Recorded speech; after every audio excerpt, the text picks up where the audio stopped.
Maithili express की शानदार प्रस्तुति।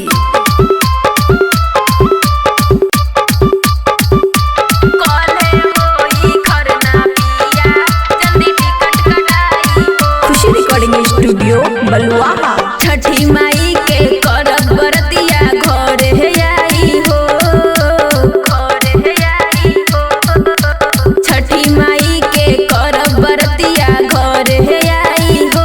कॉले होई खरना पिया जल्दी टिकट कटाई हो। कॉले होई खरना पिया जल्दी टिकट कटाई हो।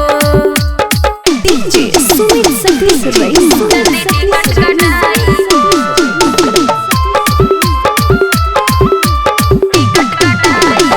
काचही बस के बहंगिया हमहू मंगाईब। केला सेब नारियल से दौड़ा सजाईब, दौड़ा सजाईब। काचही बस के बहंगिया हमहू मंगाईब। केला सेब नारियल से दौड़ा सजाई। छठी माई के चरणों में दोनों ध्यान लगाईब हो, ध्यान लगाईब हो।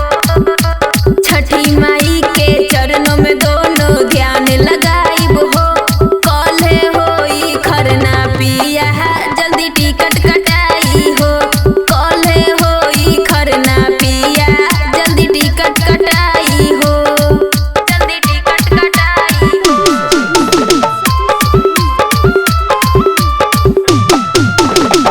हाथ जोड़े विनती करे माई से दीपाली। हर साल घाट सजाईब पूरी बनाईब, पूरी बनाईब।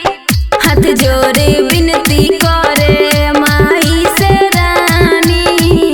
हर साल घाट सजाईब पूरी बनाई। दिल खुश दीवाना शिवम सवरिया से अर्घ दिलाईब ना, अर्घ दिलाईब ना।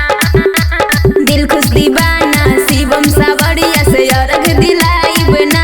सिकरहटी के घाट पपिया हम व्रत मनाईब ना। कुमार खंड के घाट पपिया हम व्रत मनाईब ना। खुशी रिकॉर्डिंग स्टूडियो बलुआहा।